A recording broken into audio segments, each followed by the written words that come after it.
In this video, I'll show you how you can add Google Translate to your keyboard on iPhone. So what we first need to do is go to the App Store, and if you haven't already, search for Gboard and download it. So we need to download the Google Keyboard app. Once Gboard has been downloaded, click on Settings, then scroll down and go to Apps at the bottom.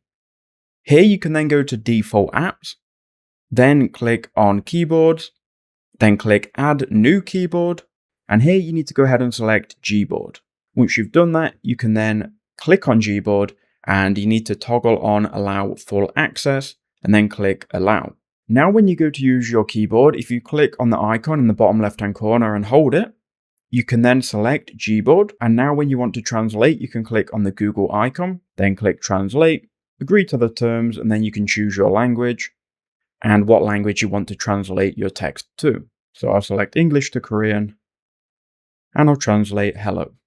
And there you go, we've now typed it out in Korean, and that is all you need to do.